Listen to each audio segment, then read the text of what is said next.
Good morning, everybody. In 11th class, in your the atomic structure unit, today we have to discuss about the atomic model second part. Previous study में हमने जो models लिया था वो था आपका Rutherford model. तो रुदरफोर्ड्स जो मॉडल्स हैं उसके बारे में पहले हम स्टडी कर चुके हैं, लेकिन यहाँ कुछ कंक्लूजन जो हैं वो आपको फिर से रिपीट कर देते हैं कि उन्होंने क्या क्या कंक्लूजन निकाले. तो रुदरफोर्ड ने सबसे पहले जो कंक्लूजन निकाला था कि यहाँ पर अल्फा पार्टिकल को जो है उन्होंने गोल्ड फॉयल, तो गोल्ड फॉयल पर उन्होंने उस पर अटैक किए, उन्होंने बौछार करी. तो ये उन्होंने देखा कि अधिकांश जो अल्फा पार्टिकल है वो उसको पेनिट्रेट करके भेद करके आर पार निकल जाते हैं, लेकिन उनमें से कुछ पार्टिकल जो है वो डाइवर्ट होते हैं, वो विचलित होते हैं, वो डेविएट हो जाते हैं.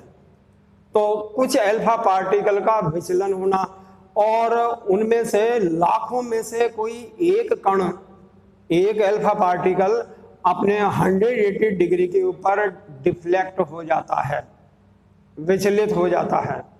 तो ये जो कुछ पार्टिकल का जो उस गोल्ड फॉयल से जो डेविएशन हुआ है, विचलन हुआ है, वो आर पार न जा करके वो सीधे ही वापस उसी रास्ते के अंदर लौट गए. इससे ये सिद्ध होता है कि उस परमाणु के किसी सूक्ष्म भाग में, केंद्रीय भाग में धनावेश होता है. तो ये अल्फा पार्टिकल का सबसे पहला निष्कर्ष हमारा ये निकला कि जो पॉजिटिव चार्ज है, क्योंकि ये अल्फा पार्टिकल इटसेल्फ है पॉजिटिव, तो पॉजिटिव चार्ज जो है ना वो सेंट्रलाइज होता है और ये सेंट्रलाइज जो है ना वो न्यूक्लियस के अंदर होगा, ठीक है, जिसको कि आगे चल करके उन्होंने न्यूक्लियस नाम दिया है.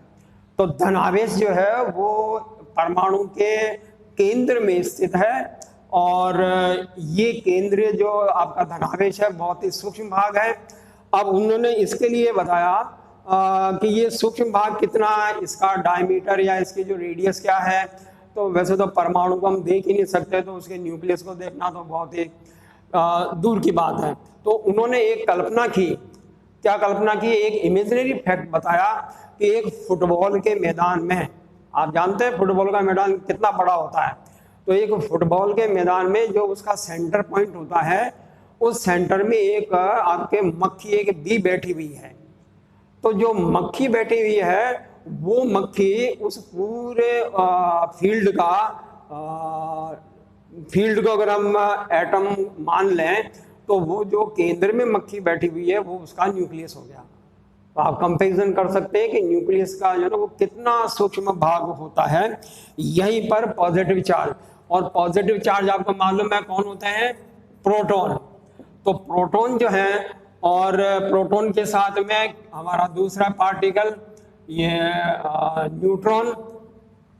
तो प्रोटॉन और जो न्यूट्रॉन है वो इस न्यूक्लियस में ही स्थित होते हैं, अर्थात इनका जो मूवमेंट है वो एटम में अन्य स्थानों पर न होकर के किसी एक जगह केंद्र में ही ये समाहित होते हैं.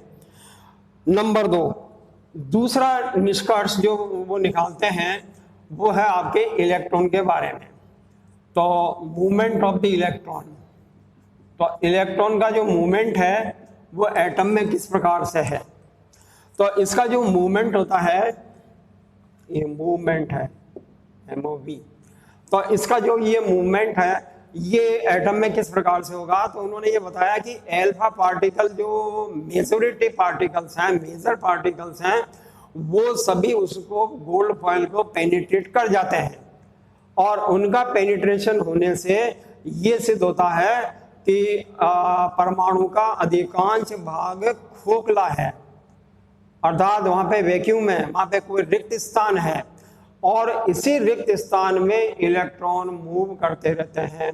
तो ऋणावेश जो है अर्थात इस न्यूक्लियस के चारों ओर, अब हम ये बताएंगे कि ये हमारा एटम हो गया, तो ये हमारा न्यूक्लियस हो गया.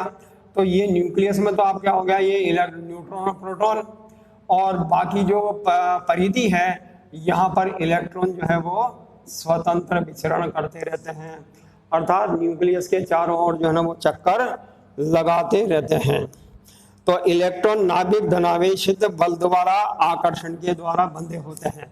अब ये अपने निश्चित स्थान पे क्यों है? क्योंकि इलेक्ट्रॉन और प्रोटॉन के बीच में जो है ना वो एक फोर्स ऑफ अट्रैक्शन है, फोर्स ऑफ अट्रैक्शन। तो ये जो फोर्स ऑफ अट्रैक्शन है इसी के कारण ये जो नाभिक है वो इलेक्ट्रॉन को अपने से बांधे रखता है और इलेक्ट्रॉन जो है ना वो चारों तरफ मूव करते रहते हैं। ये आकर्षण की जो बल गति है, इसको जो हम अगर गणितीय रूप में अगर इसको निकालना चाहें तो इसको हम यूँ बता सकते हैं, ये लॉ ऑफ कूलम्बिक इलेक्ट्रिसिटी वाला जो है वो लॉ है। ये Q1 और Q2 ये जो चार्जेस हो गए R², ये हमारा एक फोर्स हो गया। कि इस अट्रैक्शन फोर्स का कैलकुलेशन करें तो Q1 है वो इलेक्ट्रॉन का चार्ज हो गया और ये प्रोटॉन का चार्ज हो गया और ये एटम की रेडियस हो गई, एंड के इज द कांस्टेंट। तो इस तरह से हम उसमें जो फोर्स ऑफ अट्रैक्शन है उसको हम डिटरमाइन कर सकते हैं। अब बात आती है कि इलेक्ट्रॉन जो है ना वो नाभिक के चारों ओर मूव कर रहे हैं, ये चक्कर लगा रहे हैं। तो ये जो आपका चक्कर लगाने वाला ये नंबर 3 कंक्लूजन, ये प्लेनेटरी मूवमेंट होता है। Planetary movement of electron around nucleus. ठीक है, इसका मतलब आप समझिए कि ये जो केंद्र है ये तो हमारा हो गया सूर्य, सन, और इलेक्ट्रॉन जो है वो बन गए प्लेनेट्स अर्थात ग्रह। तो ये ग्रह जो है वो सूर्य के चारों ओर अपने निश्चित परिक्रमा कक्ष में लगातार गति करते रहते हैं, ये इसका मतलब हो गया। तो इलेक्ट्रॉन का जो मूवमेंट है वो प्लेनेटरी मॉडल, प्लेनेटरी सिस्टम को फॉलो अप करता है। तो इस तरह से इस पूरे एटॉमिक मॉडल को हम प्लेनेटरी मॉडल भी कहते हैं कि नाभिक तो सूर्य और इलेक्ट्रॉन हो गए ग्रह, ये प्लेनेट्स हो गए। तो डिफरेंट प्लेनेट्स जो हैं वो सूर्य के चारों ओर निरंतर गति करते रहते हैं अपने निश्चित परिक्रमा कक्ष में। इसलिए इस परमाणु को हम यहाँ पर ग्रहीय प्रतिरूप या प्लेनेटरी मॉडल के नाम से भी जानते हैं। तो ये इसके बारे में रदरफोर्ड का मॉडल और उसके कंक्लूजन। लेकिन इसमें भी जो है ना वो आपके प्रॉब्लम्स हैं, कुछ इसमें वीकनेस रही है। नंबर पहली जो सबसे पहले कमी आपसे पूछा सकता है शॉर्ट आंसर में कि रदरफोर्ड के एटॉमिक मॉडल की कमियां बताइए, तो सबसे पहले कमी ये रही कि रदरफोर्ड ने ये बताया कि ये हमारा नाभिक है और ये इलेक्ट्रॉन है, ये इसके बीच का आकर्षण है और ये जो है ना वो निरंतर मूवमेंट कर रहा है, ये गति कर रहा है। तो यहाँ पर एक बात आती है कि इलेक्ट्रॉन में जब इलेक्ट्रॉन का जब वर्ताकार एक सर्कुलर मोशन होता है इस नाभिक के चारों ओर, तो उसके कारण जो है ना नाभिक में एक स्थिति ऐसी आनी चाहिए कि ये इलेक्ट्रॉन अपने पाथ अट्रैक्शन फोर्स के कारण परिक्रमा कक्ष धीरे धीरे कम होता चला जाएगा और अंत में जाके ये नाभिक में चला जाएगा जब हम इस आकर्षण बल की बात करें। तो इसका मतलब ये हुआ कि रदरफोर्ड का कहना है कि इलेक्ट्रॉन चारों ओर न्यूक्लियस के चारों ओर गति कर रहे हैं निश्चित परिक्रमा कक्ष में। दूसरी तरफ वो ये भी कहते हैं कि इलेक्ट्रॉन और नाभिक के बीच में आकर्षण बल होता है। तो जब ये आकर्षण बल उत्पन्न हो रहा है तो नाभिक के अंदर इलेक्ट्रॉन क्यों नहीं चले गए, उनका परिक्रमा कक्ष निश्चित कैसे कर दिया गया, ये इसका मतलब होता है। फिर उसके बाद में आता है कि जब electron is a charge particle, ये इसकी काइनेटिक एनर्जी होती है। तो दूसरी कमी रदरफोर्ड में ये रही कि उन्होंने उस जो रिक्त भाग जो हमारा वेकेंट स्पेस है, इस वेकेंट स्पेस में डिफरेंट एनर्जी जोन होते हैं जिसे हम आगे चल करके ऊर्जा खंड कहेंगे। और ये सभी ऊर्जा खंड K, L, M, N, O इस तरह से ये बताए जाते हैं। तो इलेक्ट्रॉन का मूवमेंट अलग अलग ऊर्जा स्तरों में अलग अलग ऊर्जा खंडों में होता है। तो वहाँ पर एनर्जी लेवल, सब एनर्जी लेवल, ऑर्बिटल, इन सब की कोई जानकारी रदरफोर्ड ने नहीं दी थी। तो ये complete study of the Rutherford atomic model. तो ये थॉमसन के प्लम पुडिंग के बाद में रदरफोर्ड का जो मॉडल है ये सेकंड मॉडल है। और यहाँ कुछ डेवलपमेंट भी हुआ। डेवलपमेंट ये हुआ कि हमें नाभिक की पोजीशन पता लग गई और साथ में हमें ये भी पता चला कि इलेक्ट्रॉन जो है ना वो वैकेंट स्पेस में मूवमेंट करता है। ये एक इसका मेरिट रही है। अब इन कमियों को दूर करने के लिए, इनको समझने के लिए अब इन्हीं एटॉमिक मॉडल में हमें कुछ अलग से एक टेक्निकल नॉलेज का होना जरूरी है। और वो टेक्निकल नॉलेज जो है हम सबसे पहले स्टडी करेंगे EMR। इसको हम बोलते हैं इलेक्ट्रोमैग्नेटिक रेडिएशन, ठीक है, EMR। तो EMR जो सिस्टम कैसे काम कर रहा है यहाँ पर, इसके लिए आपको ये उदाहरण लेना पड़ेगा मैक्सवेल का। तो मैक्सवेल जो है वो एक साइंटिस्ट थे। इन्होंने जो है वो इलेक्ट्रॉन के मूवमेंट के बारे में, नाभिक के जो हमारा पॉजिटिव चार्ज सेंटर है उनके बीच में जो अट्रैक्शन फोर्स है, तो वो जो आकर्षण बल और इलेक्ट्रॉन की मूवमेंट, उनकी गति, इन दोनों का उन्होंने स्टडी करी। तो उन्होंने एक जनरलाइजेशन दिया। उनका कहना ये था कि गतिशील आवेश जब स्थिर आवेश के चारों ओर मूव करता है, मतलब गति करता है, और वो त्वरित रूप से मतलब एक्सेलरेट होता है, तो ऐसी स्थिति में एकांतर क्रम में विद्युत तथा चुंबकीय क्षेत्र उत्पन्न होता है। ये इसका मतलब है। तो देखिए यहाँ पर इस सर्कुलर मोशन में जब हम ये नाभिक और ये हमारा इलेक्ट्रॉन, तो इलेक्ट्रॉन की तरफ एक तो ये अट्रैक्शन फोर्स और ये मूवमेंट कर रहा सर्कुलर। तो सर्कुलर मूवमेंट करते समय इसके परपेंडिकुलर डायरेक्शन में एक फोर्स और जनरेट होगा, ठीक है। और ये न्यूटन लॉ को भी सिद्ध करता है कि रिएक्शन और एंटी रिएक्शन, कि आकर्षण अगर हो रहा है तो दूसरी तरफ उतना ही फोर्स उसका अपोजिट डायरेक्शन के अंदर जो है ना वो प्रतिकर्षण पे भी होता है। ये आपने लोअर क्लासेस में इसको पढ़ा होगा। तो यहाँ पर एक जब ये इनके आकर्षण और प्रतिकर्षण वाली बात है, ये तो इसका मूवमेंट हो गया। तो ये जो पूरा एरिया है ये इलेक्ट्रॉन का, ये दो तरह से काम करेगा। एक तो ये कि एक मैग्नेटिक फील्ड डेवलप होगा, और दूसरा ये हुआ कि एक इलेक्ट्रिकल फील्ड भी डेवलप हो जाता है, क्योंकि यहाँ पे प्लस माइनस चार्जेस हैं, ठीक है। तो मैग्नेटिक फील्ड या इलेक्ट्रिकल फील्ड मतलब एक तो आवेशित, विद्युत आवेशित, क्योंकि इलेक्ट्रॉन नेगेटिव चार्ज है और प्रोटॉन पॉजिटिव चार्ज है, तो ये हमारा इलेक्ट्रिकल सिस्टम हो गया। और मैग्नेटिक सिस्टम ये कहता है कि इनमें एक चुंबकीय क्षेत्र उत्पन्न होता है कि जब ये दोनों एक दूसरे के परपेंडिकुलर डायरेक्शन में हो, तो उससे जो रिजल्टेंट जो हमें प्राप्त होगा वो एक चुंबकीय क्षेत्र, एक विकिरण उत्पन्न होता है। और इन दोनों के इंटरेक्शन से उत्पन्न होने वाला जो विकिरण है उसी को हम बोल देते हैं EMR। तो ये EMR का फॉर्मेशन किस तरह से होता है, मतलब उसको इलेक्ट्रोमैग्नेटिक रेडिएशन। तो वो जो विकिरण बाहर निकलेंगे, ये विकिरण पूर्ण रूप से मैग्नेटिक नहीं, पूर्ण रूप से इलेक्ट्रिकल नहीं, तो दोनों गुणों का इनमें समावेश होता है। इलेक्ट्रिकल चार्ज का भी समावेश है, तो मैग्नेटिक चार्ज भी इसमें समावेश है।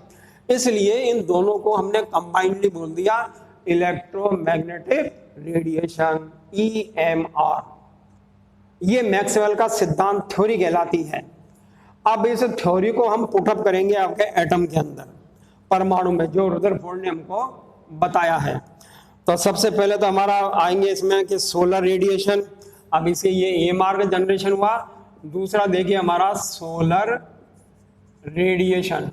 पहले हम ये सब टेक्निकल टर्म्स को पढ़ लें, उसके बाद फिर इसको हम एटम में इसको एम्प्लीफाई करेंगे और उसके इम्प्लीमेशन से हमें कुछ रिजल्ट मिलेंगे। सोलर रेडिएशन भी प्रकाश की तरंगों से EMR से संबंधित है।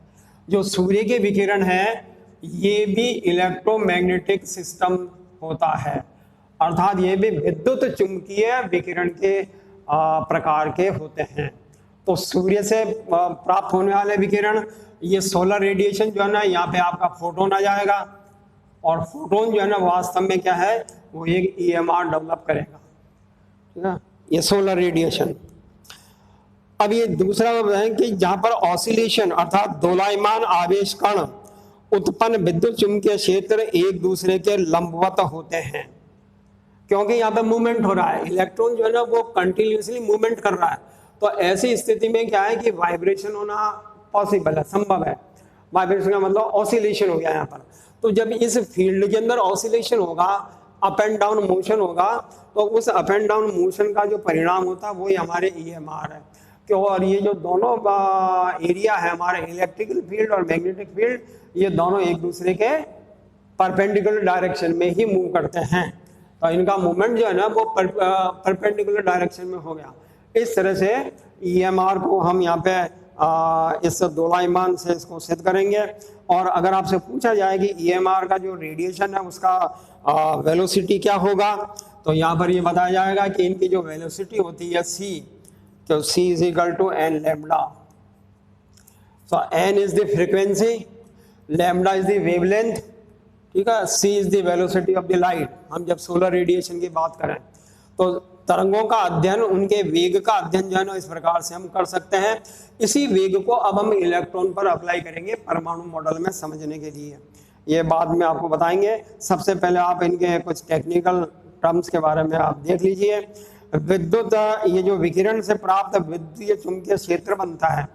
अब ये जो EMR होते हैं, इनसे जो एक हमारा स्पेक्ट्रम है, एक स्पेक्ट्रम डेवलप होता है, और उस स्पेक्ट्रम जो डेवलप होता है उसको हम बोलते हैं EMR स्पेक्ट्रम, विद्युत चुंबकीय, तो इलेक्ट्रोमैग्नेटिक स्पेक्ट्रम।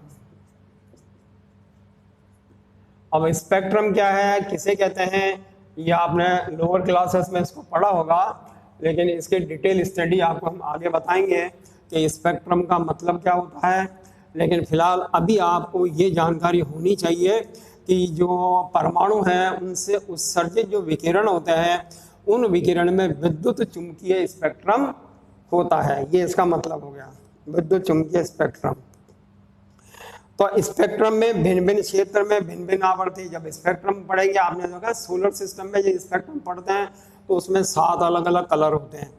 तो एक सूर्य की किरण जो है वो 7 रंग में, ये थोड़ा सा आप इसकी जानकारी ले लीजिए। ये हमारा प्रिज्म हो गया, ये हमारी एक बीम हो गई सोलर रेज, और जब इसमें आप पास आउट करेंगे तो ये डिफरेंट डायरेक्शन के अंदर इनका हो जाएगा, ये λ2, λ3, λ4 इस प्रकार से। तो एक एकल जो क्या प्रकाश का पुंज जब प्रिज्म में से पास आउट किया जाता है तो वो अलग अलग रेखाओं में विभक्त हो जाता है। तो एकल किरण पुंज का विभक्त होना ही स्पेक्ट्रम कहलाता है, और इन सब की तरंग दैर्घ्य भिन्न भिन्न होगी, इनकी आवर्तियां भी भिन्न भिन्न हो जाएगी। तो ये आपके EMR स्पेक्ट्रम के बारे में।